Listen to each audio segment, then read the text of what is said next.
Exacto. Sí.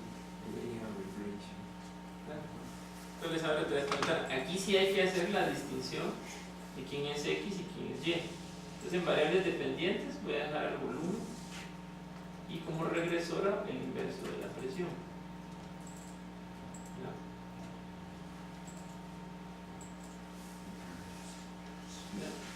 ¿Estamos bien? Entonces aquí hay un montón de cosas que se pueden analizar, ¿no? Entonces la primera parte que está marcada, ¿no? La vamos a dejar. Marquemos esto donde dice criterios de diagnóstico. ¿Sí? Esto de error puro también, muy importante. Y en la pestaña diagnóstico vamos a hacer los residuos, los calculen. ¿Ya? Lo que estaban preguntando, y los calculé. Los intervalos de los datos de confianza y de predicción. Ahorita vamos a explicar cuál es la diferencia en sí. Gráficas, si quieren, hagamos.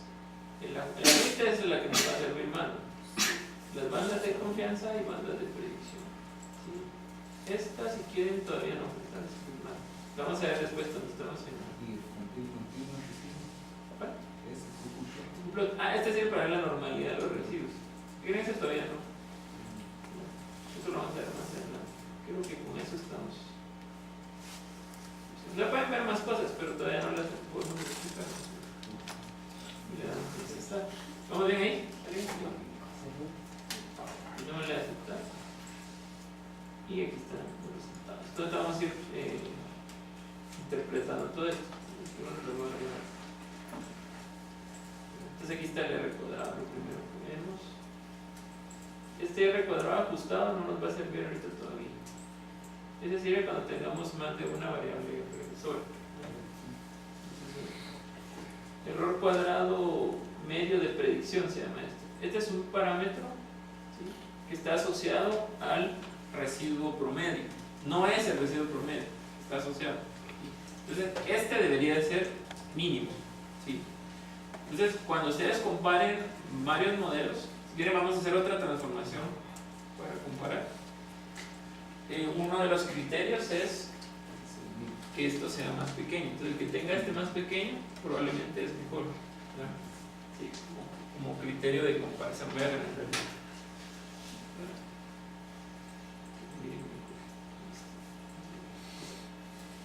Estos dos se llaman criterios de información, ¿no? No sé si ya los habían visto antes.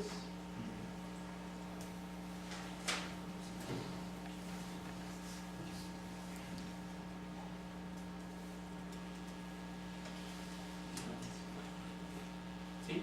Los criterios de información también sirven para comparar modelos. Entonces, Infostat les da dos, ¿sí? Yo encontré este que está más interesante. Entonces, el primero se llama criterio de información de Akaike. ¿Sí? Va a ser 2 veces K, que es el número de parámetros del modelo, en este caso son 2, intercepto y pendiente. Eso tiene 2. Si fuera uno de 2 variables, tendría 3. ¿Ya? Entonces, lo que hace es penalizar, así le llaman, por la complejidad del modelo. Y L es una de las formas de la variable de verosimilitud, ¿sí?, que eso tiene que ser más grande, ¿sí? Entonces, ¿qué pasa? Cuando el número de parámetros es muy grande y la verosimilitud muy pequeña, ahí se hace grande, se hace crecer, ¿sí? Cuando el modelo tiene una verosimilitud grande, o sea que da buenas predicciones y tiene pocos parámetros, ¿sí?, se hace pequeño. Entonces, el mejor modelo es el que lo tiene más pequeño. El problema es que en esta resta hay ocasiones en las que se hace negativo. Entonces la comparación la tienen que hacer en una escala relativa, ¿sí?, la que tiene signo, ¿no? Sería,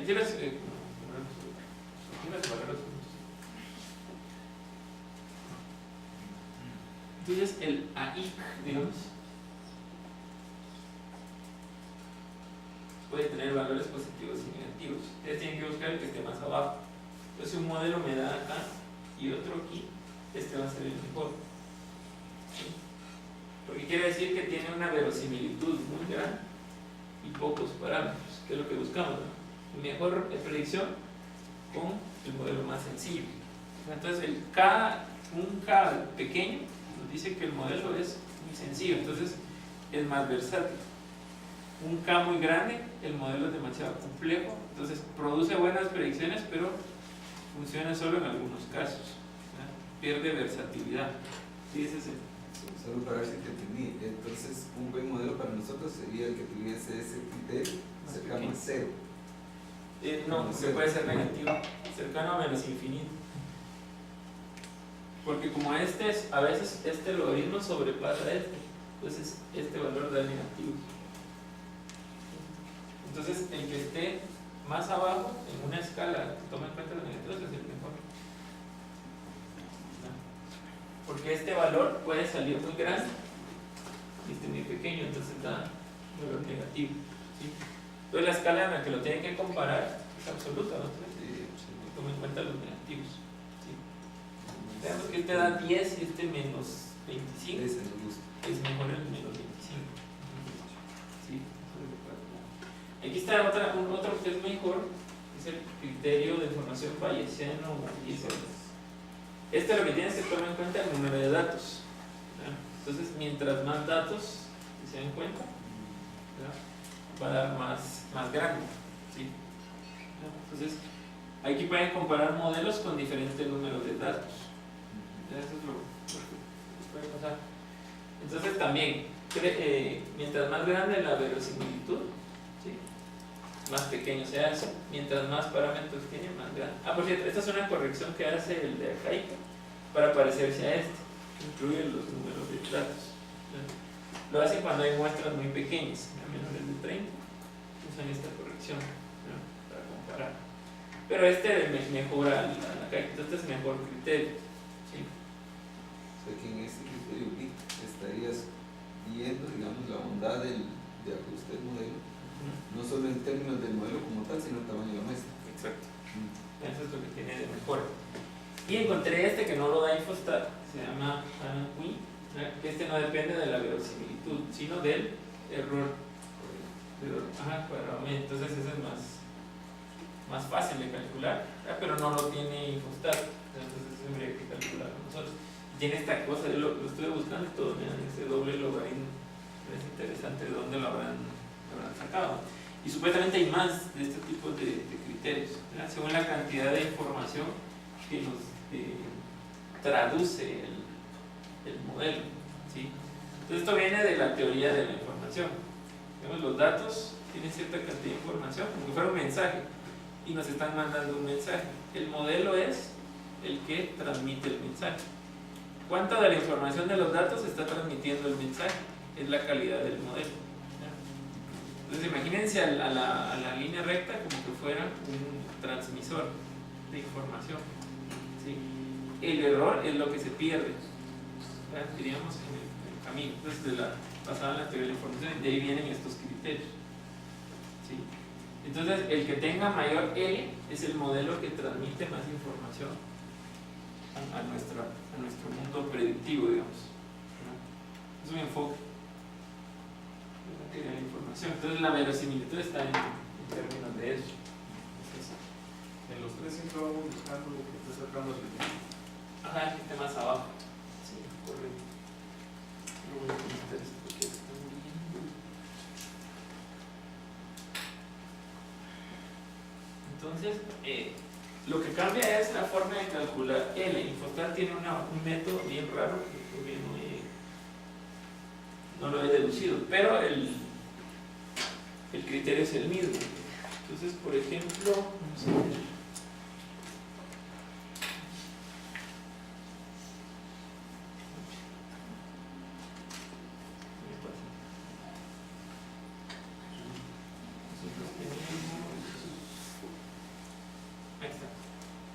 Esta es una función de verosimilitud. Si ustedes usan esta, los valores de AIC y BIC dan pequeños, pero son comparables. Vemos en unos datos que probé me salían valores de 12 o 15, Infostat salía 400, no sé cuánto, ¿ya? Pero porque él usa otra función de verosimilitud, porque hay varias, ¿ya?, según el enfoque, ¿sí? Pero la forma de comparar es la misma, ¿ya? Más pequeño o más negativo es el mejor.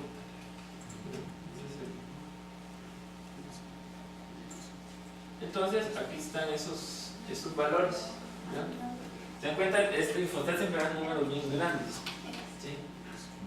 Pero es por su función de verosimilitud, es distinta, ¿ya? Entonces ahorita no tienen mucho sentido hasta que tengamos otro modelo. Entonces ya los comparamos, ¿ya? Para ver quién es el mejor. Bueno, ahora en la siguiente tabla, ¿ya? Tenemos los coeficientes, ¿sí? Este que dice constante va a ser el intercepto. Aquí está el valor, digamos, promedio, ¿ya? Experimental. En este caso nos salió menos 31.93, ¿sí? Ajá. Y esta es la pendiente, ¿sí?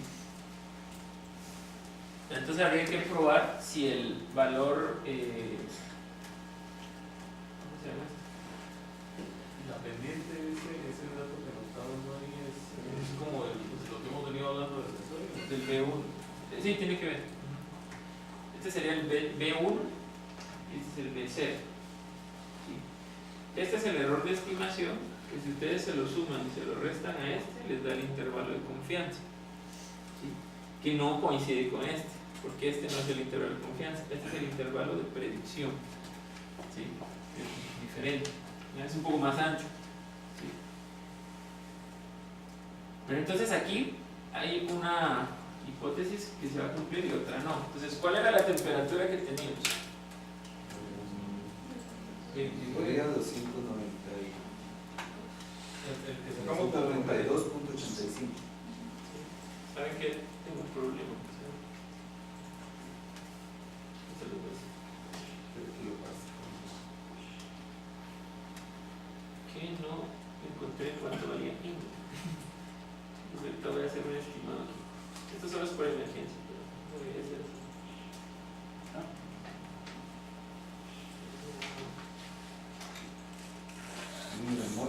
Ajá, es que eso lo tenía, pero no lo copié. ¿Se me fue? Vamos a hacer una suposición.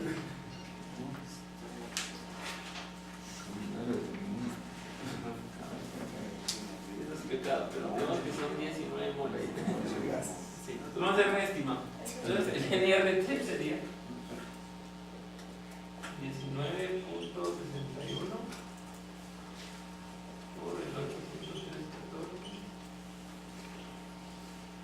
por la temperatura promedio.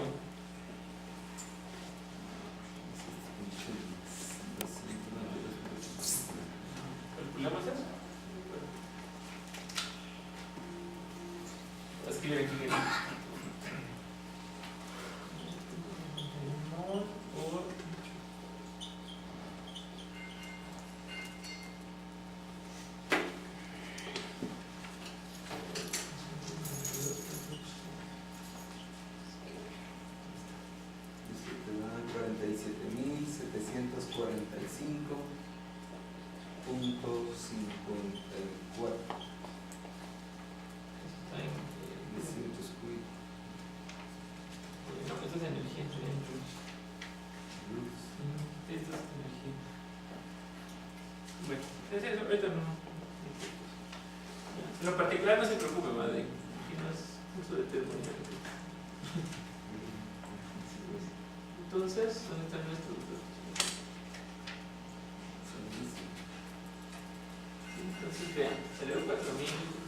Si le restamos a esto el error de estimación, ¿cuánto nos saldría?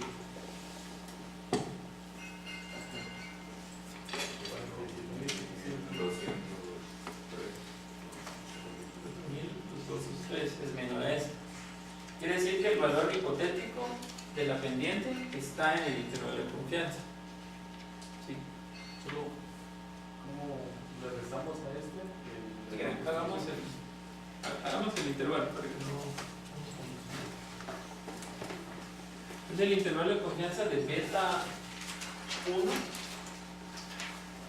Tomamos el valor experimental y le restamos y le sumamos este.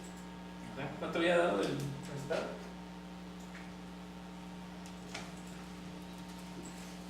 O sea, le restamos al 47.000. No, a este.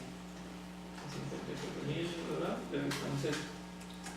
para el inferior, y para el superior se lo sumamos. ¿Cómo queda el intervalo?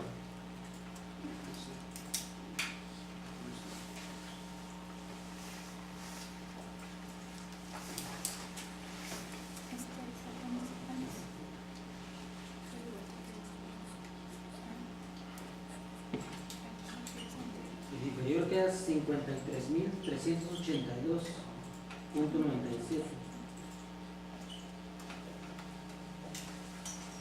Y el superior queda 55.427.98.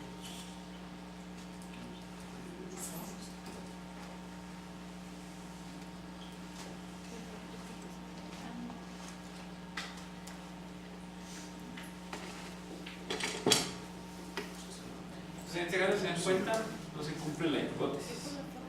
¿Sí? Porque el valor hipotético, que lo calculé así, no entra en el intervalo. ¿Sí? Entonces, se prueba eso.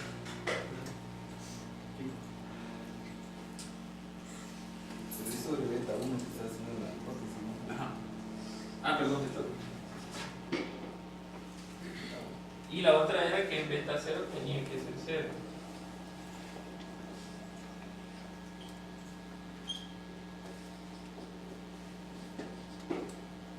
Sí, eso también se cumple, porque si ven el valor que salió, el negativo, ¿sí? Y el error de estimación no le cambia el signo. Si le suman el 5 o algo, sigue siendo negativo. El intercepto tenía que ser 0, tampoco es 0. Entonces, según estas pruebas, el modelo glacial no lo está explicando significativamente, porque se sale.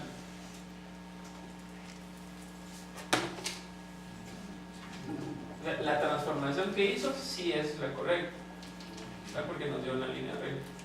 Pero ya entrando en la parte específica del modelo, se está desviando de la predicción que da. ¿Cuánto es el resultado? ¿Es 9.000 o 4.000? Este es 4. 47. Y el intervalo está en 53.000. Entonces disminó. Entonces, con un 95% de confianza podemos decir que el predicho del gas ideal no explica el modelo, pero la forma sí, ¿no? La forma de linealizarlo, ¿sí? O sea que tendríamos que tener un modelo corregido con la misma transformación, ¿sí? O sea, la transformación sí dio una recta, ahí se ajustó bien, pero se desfasó de lo que predice el gas ideal. Eso puede pasar, ¿sí? Entonces, ¿qué ocurre ahí? Que esa diferencia que estamos obteniendo la podemos analizar y agregársela al modelo de gas ideal y hacer una corrección. Pero una pregunta, güey, digamos, aquí, porque tenías un valor teórico contra el cual comparar, pero si tenés un diseño netamente observacional que no tenés un modelo determinista, tendrías que tomar estos resultados. Ah, sí, la regresión. Pero no le podemos dar explicación. En cambio, como este modelo tiene una explicación microscópica, entonces se la podemos adjudicar con cierta confianza. Y en el caso de que no tenés un modelo, sino que vas a usar el que te dio la recta, digamos, podrías seguir usando ese para proteger como hace experimentos, Sí. y ver si Ajá. para el asunto. Pero no le podemos dar explicación microscópica. Pues, Eso es lo que- a nivel micro. Sí, entonces tenemos solo en la empiría. Ah, En cambio, aquí estamos combinando la teoría con la empiría. ¿Verdad? Y entonces coincide. Probablemente es una explicación. ¿Verdad? La inducción científica no explica nada, solo describe. predice. Ajá, describe y predice. La deducción sí busca explicaciones, porque parte de los supuestos, ¿verdad? De las causas, parte de las causas hacia los efectos. La inducción de los efectos solo los predice, ¿no? ¿Qué es lo que hace? Sí, es lo interesante acá. Entonces, digamos, en otras ciencias, ¿no? Porque yo puse este ejemplo porque es donde lo que he estudiado, pero en otras ciencias, por ejemplo, hay modelos teóricos también, ¿ya? Digamos, en las poblaciones está aquellos famosos modelos de Malthus, por ejemplo, ¿verdad? Que él generó, y esos hacen predicciones. Entonces yo podría tomar datos de censos, por ejemplo, y ver si se comportan como el modelo de Malthus. Haríamos un análisis así, ¿verdad? sino con las diferencias, ¿verdad? Yo puedo corregir el modelo de Malthus. Eso es lo genial. Entonces aquí, por ejemplo, yo tengo los volúmenes reales, digamos, y los volúmenes predichos, ¿sí? Entonces genero un volumen residual, que es la diferencia. Entonces hago una regresión de este residuo y se la agrego al de gas ideal y tengo un gas ideal corregido. ¿Sí? Entonces es un modelo que tiene explicación parcial y con corrección para que sus predicciones sean mejores. ¿Sí? Y así han nacido otros modelos. Por ejemplo, para esto hay uno que se llama Bilial. Hay otro montón de modelos que hicieron tratando de corregir eso. ¿Sí? Y así es como se hacen mejores modelos. Explicando los efectos y prediciéndolos. ¿Sí? Y para este que pusiste, digamos, perdón que está preguntando, No, por favor. este de volumen residual, digamos, ese es un modelo lineal separado donde vas a tener a los residuos como variable de respuesta. Exacto. La variable de entrada no sería La el presión, regresor. siempre la presión. Ok, entonces tenés Y, residuo, X, presión, y ahí haces tu modelito y es este. Y se lo sumamos a este. Entonces mejoramos el gas ideal. Entonces ese es el que se llama que los 4 métodos de deducción, ese es el último, el método de residuos. Donde yo analizo las diferencias entre mi modelo teórico y los datos y genero un modelo de esas diferencias y se lo agrego al teórico y lo mejor. Eso es lo genial de esto. Luego tenemos, veamos qué más nos da. Aquí tenemos un parámetro T que sirve para ver si los coeficientes son significativos. Entonces en eso la hipótesis es si son 0. ¿Sí? Es otra forma de ver si hay dependencia entre las variables. Si la pendiente o el angular da 0, quiere decir que X no está haciendo ningún efecto sobre Y. ¿Claro? En este caso los dos son significativos. Y si esta sale 0, quiere decir que la recta probablemente inicia en el origen. Nos dice eso. Que era lo que yo quería probar con el gas ideal. Y no, según ese intervalo, según esa muestra, no es 0. ¿Verdad? Pero si lo repetimos varias veces, entonces está el efecto que dijo Galton, ¿verdad? De la tendencia a la media. ¿Sí? Por eso es que los experimentos se tienen que repetir infinidad de veces, ¿sí? Para que ellos mismos empiecen a buscar la tendencia natural, que es lo que queremos. ¿Sí? Entonces es posible que esta muestra, más el error de medición de mis queridos estudiantes, haya provocado ese desfase. Entonces habría que volver a repetir, corregir algunas cosas en el experimento y repetirlo y repetirlo y repetirlo. ¿Sí? Ya, que eso es lo que marca la precisión de los instrumentos. exacto. ¿Sí? Bueno, otro parámetro que hay es el del análisis de varianza. Entonces vieron que Cuando dice repetir el experimento, se refiere a que el método creado para desarrollar ese experimento se repita los mismos pasos o comenzar a buscar variantes. se puede hacer correcciones. Si ya el método está lo más corregido que se puede, Ok. simplemente es de hacerlo muchas veces. No solo repetir, ir corrigiendo hasta llegar al... Igualmente. Pero ya llega un momento que el método es el mejor y simplemente es por las variables aleatorias del ambiente, digamos. Ya hay cosas que se van de la mano que pueden influir en... Exacto. Entonces cuando uno tiene eso, lo aleatoriza y lo repite. Eso es lo que queda, como los alquimistas que repetían durante 50 años la misma cosa y veían variantes. El mismo... Ajá. Entonces la utilidad del residuo es para generar modelos y poder predecir. Mejores predicciones. ¿Qué hora son? Bueno, vamos a ver el último criterio, que es el del análisis de varianzas.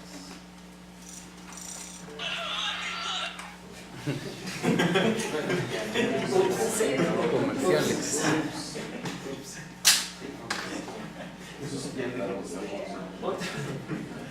Otro criterio que tenemos para ver cuál es el mejor modelo es mediante la F de Fisher. ¿Sí? Que viene del concepto.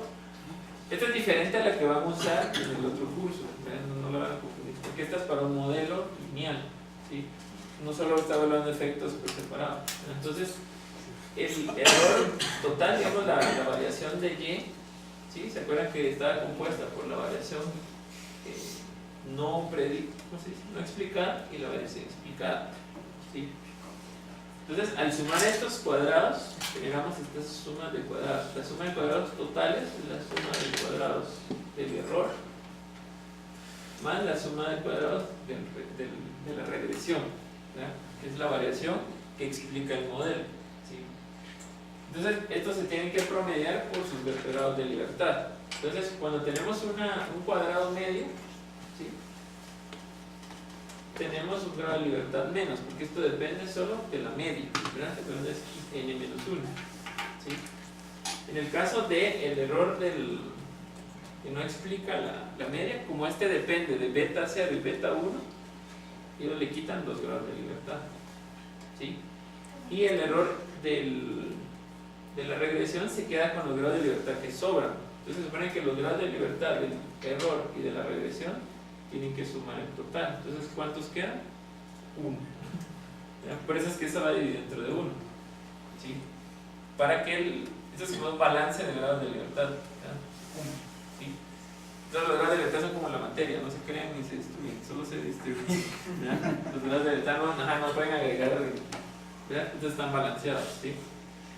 ¿verdad? Entonces, ya que tienen estos cuadrados medios, comparan el de la regresión con el del error, ¿sí? Entonces, un modelo que tiene una buena predicción, esta f, ¿verdad?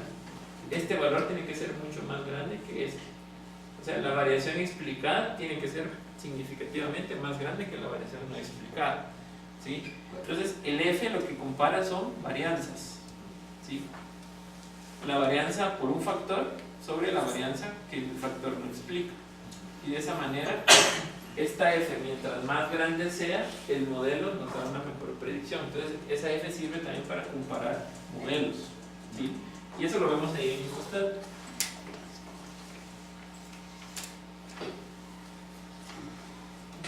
Tenemos la tabla que está abajo.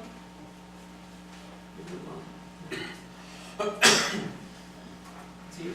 Nos da entonces, aquí nos da dos f's que son iguales. Nos da la del modelo y la de la variable x. Como este modelo solo tiene una variable x, estas dos son iguales. Cuando tengamos más de una variable x, entonces esta variación del modelo se va a distribuir en cada x. O sea, hay una que explica la x1 y otra la va a explicar la x2 y la suma da el total. Pero aquí como solo hay una x, por eso es que son iguales, ¿sí? Es la del modelo. Entonces, este cuadrado medio es el de la variación explicada. Y este que dice error es el de la variación no explicada por el modelo. Entonces, la división de esto nos da esta f, ¿verdad? Y luego le hacemos una prueba y esto sale significativo, el p-valor es pequeño, ¿verdad? Es que esa f, aparte de ser significativa, ¿verdad? Podríamos decir que es bastante grande. Este error también lo puede dividir en dos partes. Esta parte de acá, que es lo que le llaman falta de ajuste, y lo que llamamos error puro. Esto ocurre cuando hay repeticiones, ¿sí? El error puro es el que se da cuando dijimos que repetíamos el experimento muchas veces, que se da por causas ajenas a la falta de ajuste, ¿sí? Que es cuando ustedes repiten la misma corrida varias veces y les da resultados distintos. Eso tiene una variabilidad. Entonces lo que hace esto es que al error total le quita esa variabilidad causada por las repeticiones y deja este. Esto es la falta de ajuste del modelo, ¿sí? El error que el modelo tiene por no cumplir con los datos, ¿sí? Eso es lo que pasa. Entonces lo divide en dos, ¿sí? Entonces, si ustedes suman estos dos, les tienen que dar este, ¿no? ¿Sí? Solo que acá los grados de libertad, si se dan cuenta, son muy distintos, por eso el cuadrado medio es diferente, ¿no? Y les da esto. Entonces, aquí lo que salió, si se dan cuenta, es que la falta de ajuste, ¿no? Comparada con el error puro, es insignificante, ¿sí? En este sentido, porque el modelo es muy bueno, ¿verdad? Entonces la mayoría de su error se debe a causas aleatorias, ¿verdad? En las repeticiones, eso quiere decir. Por eso es que aquí, si se dan cuenta, lo opuesto salió mayor a 0.05, ¿verdad? ¿Sí? ¿Ese tipo 3 qué es? ¿Cuál tipo de La suma de cuadrados tipo 3. esa es una clasificación. Buena pregunta. Se los voy a averiguar. Eso sí, ahorita no lo tengo. ¿Por qué se llaman tipo 3? Eso debe ser algo en Infostat que los clasifica. Lo vamos a averiguar. Sí. Buena pregunta.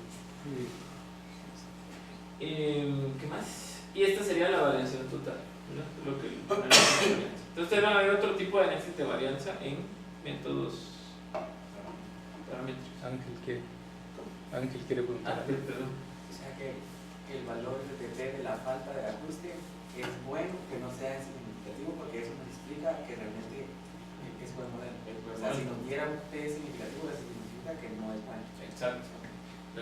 Este error puro es debido a las repeticiones. ¿Sí? Es algo que pasó en el laboratorio. Este error de acá es por el modelo, lo que el modelo no está pudiendo explicar. ¿Ya? O sea, al desglosar eso es lo que estamos separando. Y eso nos da el error total. ¿Sí? ¿Y cómo se diría para obtener F? Usted lo mencionó, pero Aquí, rápido. este dentro de este. Ah, Aquí es este dentro de este. Y F para hacer como para poder justificar que es bueno, ¿cuál es el parámetro? Hay un F crítico. Entonces ahí tendríamos que ver la distribución F. ¿Sí? Con grados de libertad y el grado de libertad de cada muestra. Pero ese F hace referencia a Fisher. Sí, es la F de Fisher. Ajá. Entonces debe tener una distribución que es asimétrica. Exacto.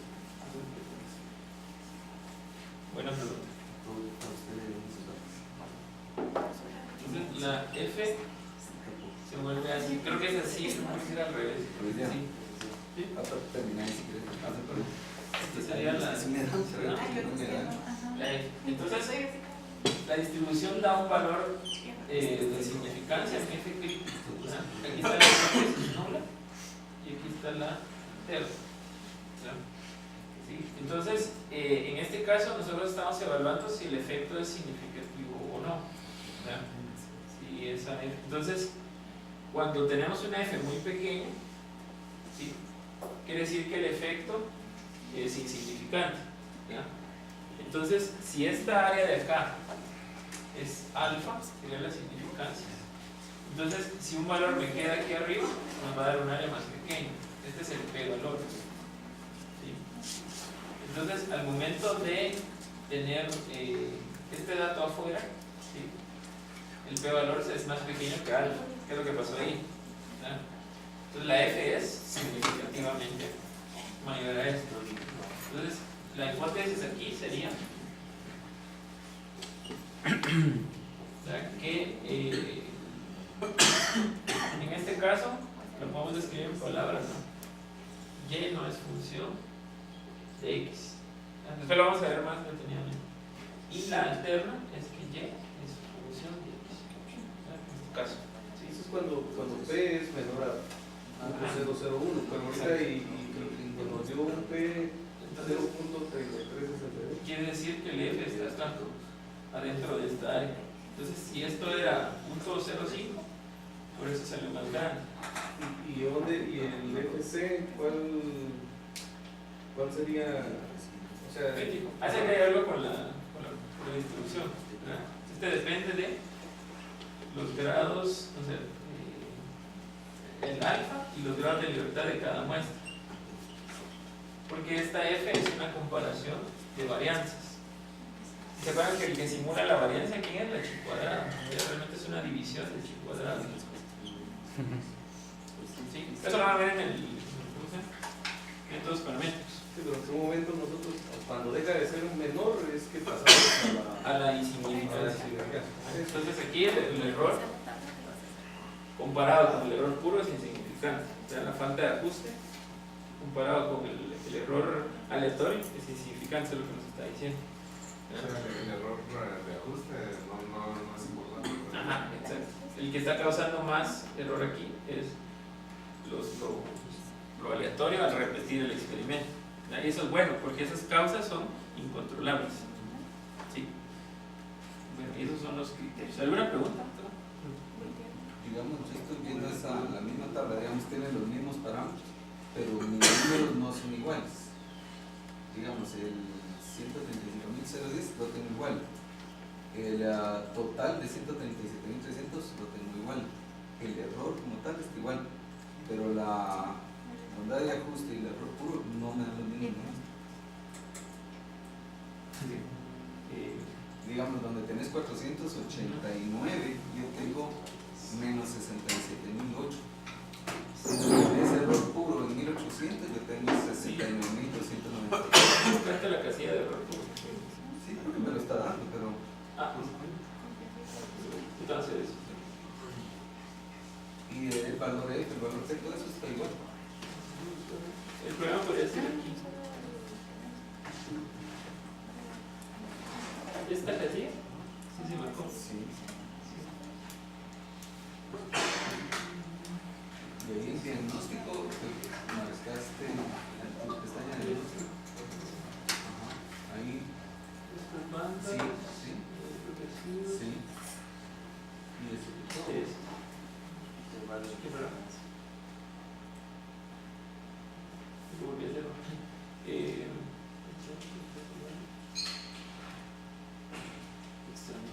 Si no, me salgan los datos. Sí. Porque todos los nombres igual.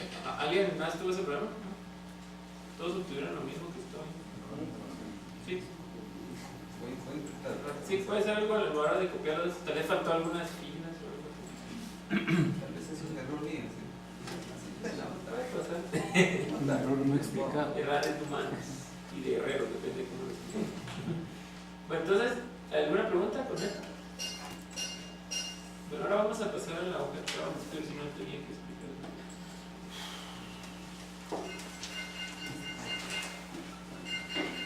No, la parte teórica la terminamos.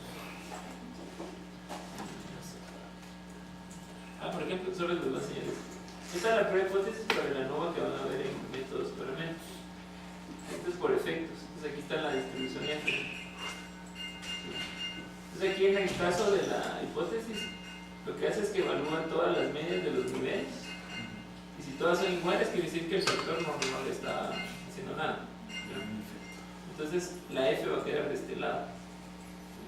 Si hay por lo menos una diferente, quiere decir que hay un efecto. Entonces la F va a quedar de este lado. Es lo mismo que pasa en la regresión. Si la F sale del lado izquierdo, digamos, cuando P valor es mayor a alfa, entonces la X no está afectando significativamente. Allí, en el caso de los errores, quiere decir que los errores por falta de ajuste son insignificantes comparados con el error puro. Y si sale P valor menor a alfa, quiere decir que estamos de este lado. Entonces todo es significativo. ¿Sí? Ese sería el análisis de la F. Lo vamos a ver más detenidamente. Bueno, entonces hagamos la hoja de trabajo. Sí. Entonces en la hoja de trabajo les puse Star Word. Había otro experimento que teníamos por ahí.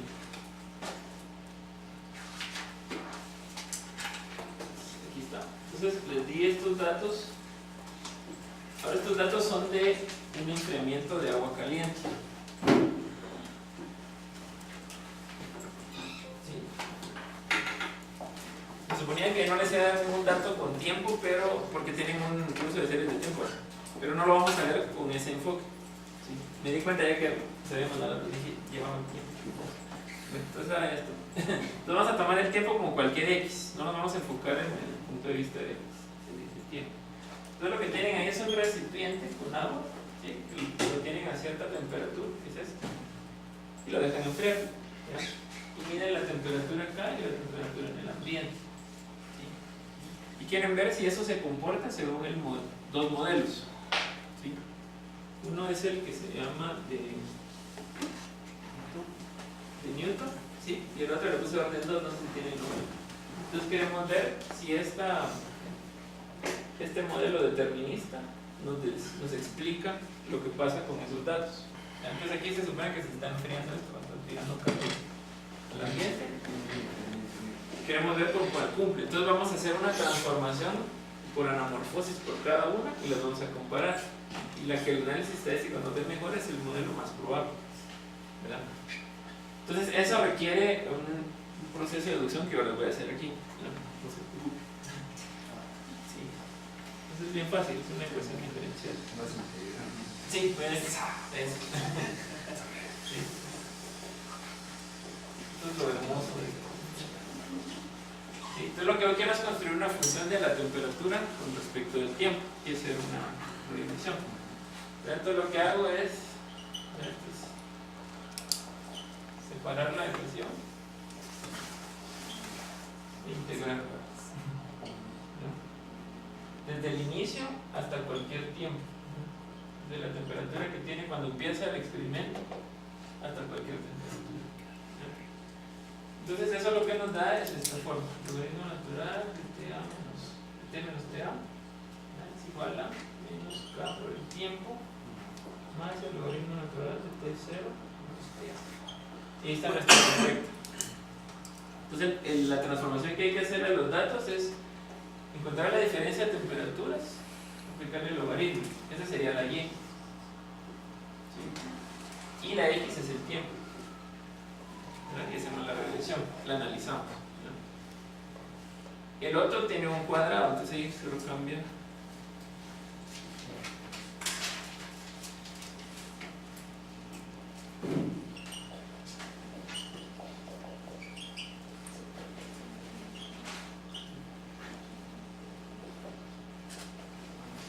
Esto que está diciendo no se preocupen por entenderlo porque no es del curso, solo estoy aplicando el método deductivo. Sí, en un caso particular. Estamos siguiendo. Sí, pero no, eso no cambia. Lo que me interesa es esta última parte. No se preocupen. O sea, este es un caso particular, ¿verdad? Que se dedique a la estudiar temperaturas, si lo tiene que entender. Ustedes son aquí los estadísticos. Entonces en este caso queda así al cuadrado, entonces nos da una forma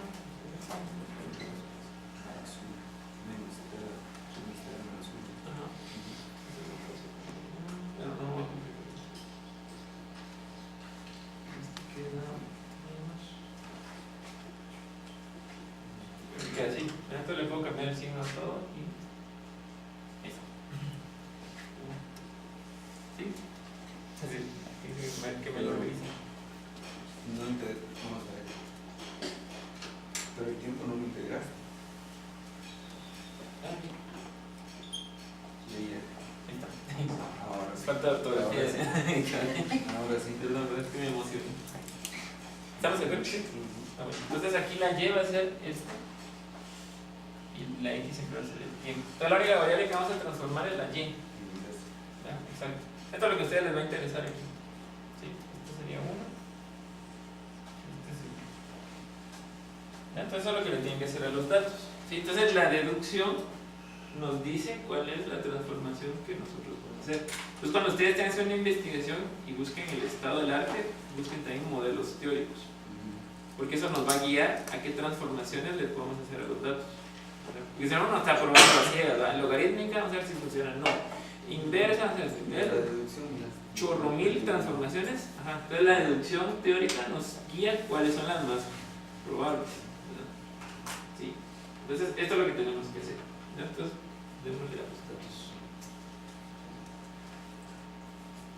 Entonces vamos a empezar con la transformación de Newton.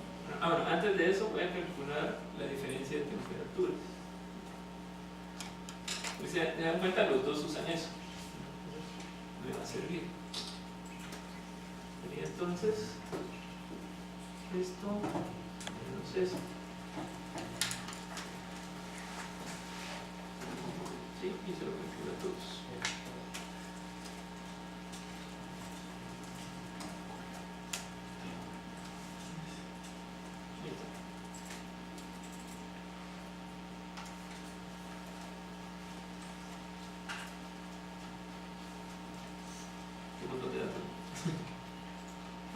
cada 5 segundos, entonces por eso son tantos.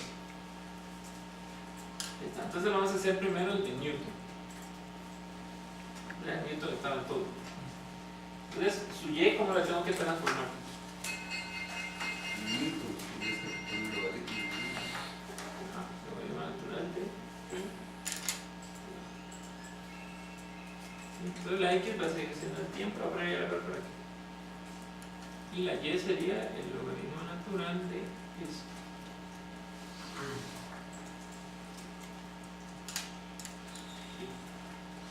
¿Cómo sacaste la T? La T es temperatura ambiente, ¿no?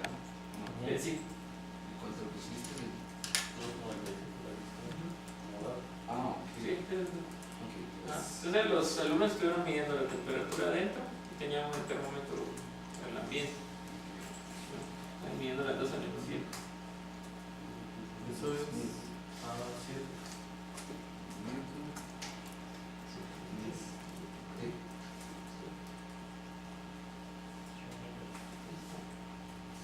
Ya tenemos la transformación de Newton.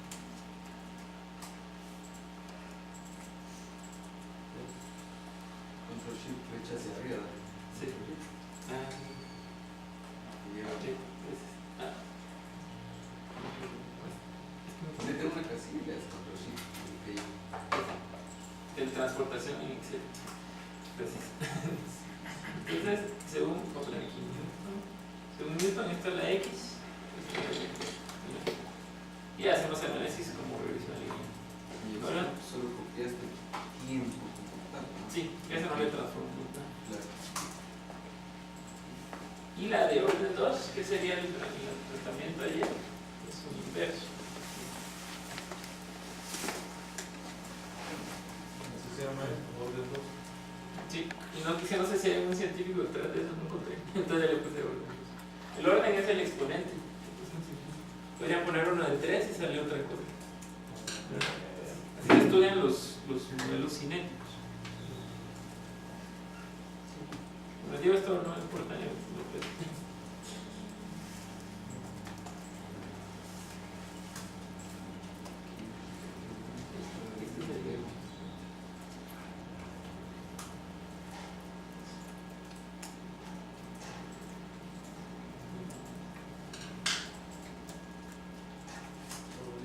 Exacto.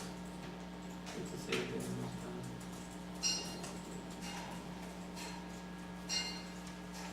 me gustó esa teletransportación. Entonces, listo. Ya está. Entonces ahora hay que analizar cada uno. ¿Sí? Entonces empecemos con la de. Bueno, ahora lo hacen ustedes. Entonces, les recomiendo que cierren, si quieren grabar el ejemplo de que está, ¿no? Lo pueden guardar o solo guarden en un Word los resultados. Y cerrarlo. Entonces, siempre les recomiendo cuando empiecen una nueva fase, ciérrenlo porque ya deja abiertas todas las ventanas. ¿Cómo guardar todo eso? Les va a hacer. ¿Verdad? Guardar tabla. Aquí tenemos tres elementos. Por cierto, la gráfica no la vimos, ¿no?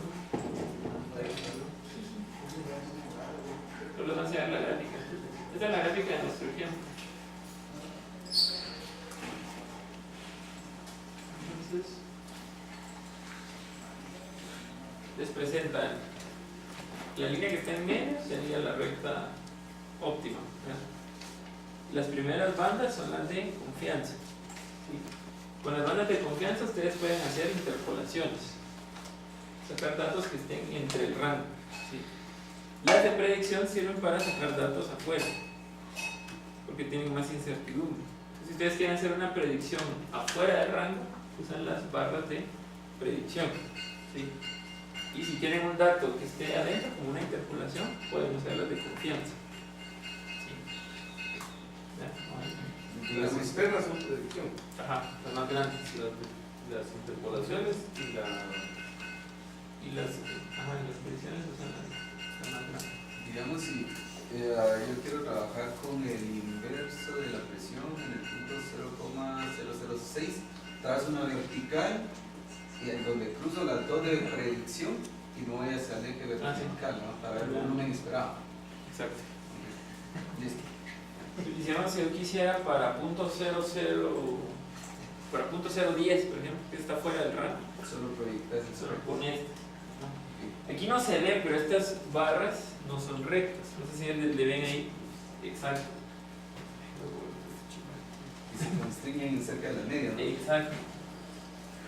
Porque está la mejor predicción. ¿Se acuerdan que el centroide es la predicción perfecta? ¿Sí? Entonces, lo vamos a exagerar. Entonces, cómo cerrar, abiertas y cerradas. Así. Sí, es que aquí está la recta. Entonces, esas líneas se enseñan. Aquí lo estoy exagerando, pero es así. Entonces, la predicción perfecta está aquí. Y cuando yo quiero predecir cosas afuera, estas empiezan a crecer. No tan exagerado, no estoy exagerando, pero empieza a crecer la incertidumbre. Es lo que decíamos de los datos, por ejemplo, en meteorología, ¿verdad? De que si tienen 10 años solo pueden predecir 10 años. Es un criterio de experiencia de ellos. Porque esto empieza a crecer demasiado. Entonces ya 40 años después va a ser tanta la incertidumbre que no estamos diciendo nada. Más menos chorro mil, ¿no? Entonces ya no hay... Sí, una pregunta. Me quedó curiosidad. Entonces, ¿por qué hay 3 líneas? ¿Qué quiere decir? 3 líneas y media. Este es el intervalo de confianza. ¿Y las de afuera? De predicción. Lo que hace el de... Eso que tengo aquí. La línea del centro es la que te generó el modelo. Sí. Sí, les voy a enseñar, es un nulo.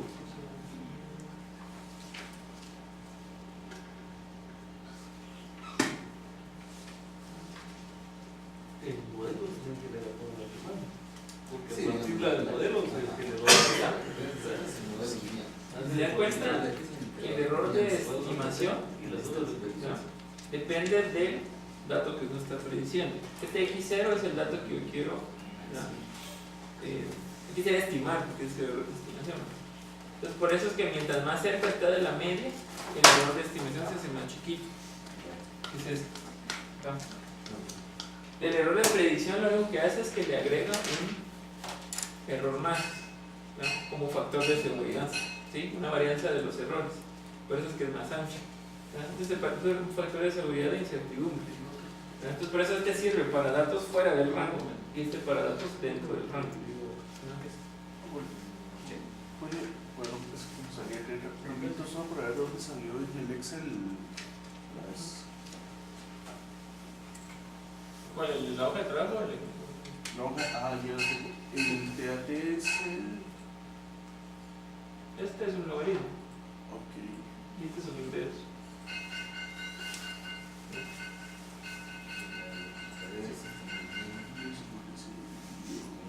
Entonces la hoja de trabajo nos dice, utilice los, vamos a ver, con los datos proporcionados, documento Excel que mandé a horas de la noche, desea explicar un proceso de enfriamiento de una muestra de agua caliente. Se mide la temperatura interna y temperatura del ambiente cada 5 segundos. Se desea probar que los datos siguen el modelo de enfriamiento de Newton o un modelo de Orton. Entonces ya hicimos las dos transformaciones. Utilice los siguientes criterios para decir cuál es el modelo más probable para explicar el fenómeno. Entonces está el coeficiente de correlación, coeficiente de determinación, los tres. Si quieren si está muy complicado de calcular, no lo hagan, solo los se da costado. Pero si lo quieren calcular, está bien. Bueno, error tipo medio y el F. Estamos en vivo. En práctico eso. Entonces, ¿Y los de la no lo han visto? para el mejor modelo presente los siguientes gráficos. En la recta de dispersión que les dije y este diagrama de residuos. Creo que no está aquí. Ese se me había olvidado. Sí, se me olvidó. Puede ser. Le damos a regresión lineal. Ese lo calculan aquí. Aquí está residuos, solo que estos están estudiados.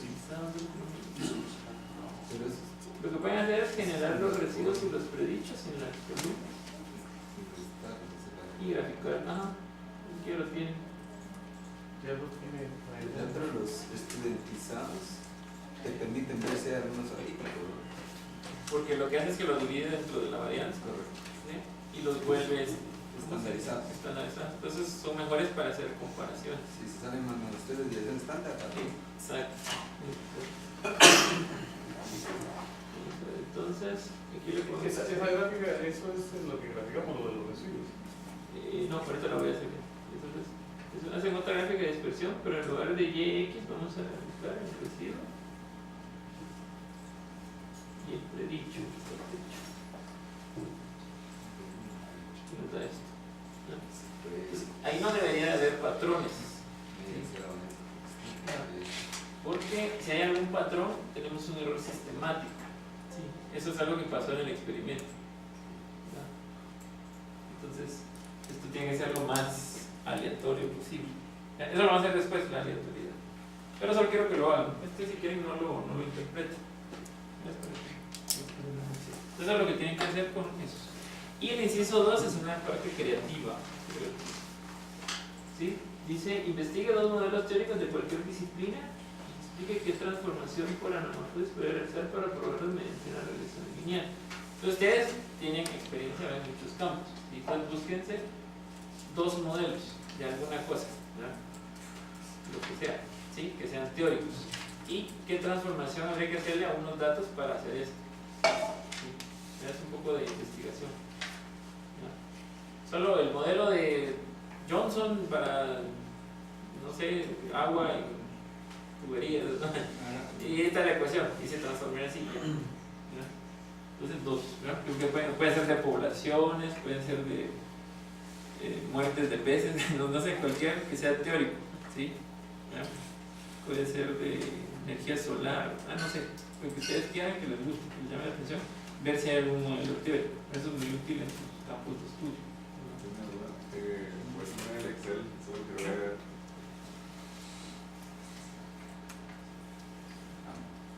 En el de orden 2, ese es 1 dividido. Esta diferencia. Y el otro es el logaritmo. Entonces ahora el trabajo es con Infostat ver cuál de los dos es el mejor. Entonces ya compara con todos los criterios que vimos. Nosotros tenemos media hora, ¿no? La diferencia entre D y A. ¿Sí? La diferencia entre D y A. Siempre estamos aquí. Esto ya es teoría de la transferencia, claro, pero no vamos a meter a ver el disco. Potencial térmico. Entonces ahorita trabajamos en eso. Me pregunten por lo que quieran. ¿Cómo valoramos para que Ay, perdón. Para que puedan ser resultados. Entonces, tenemos tres elementos. Están las gráficas, las tablas y los resultados. Entonces, los tres se guardan por separado. Entonces, lo que yo les recomiendo es hacer una carpeta. Cada vez que hagan algún proyecto en Infostat, ¿verdad?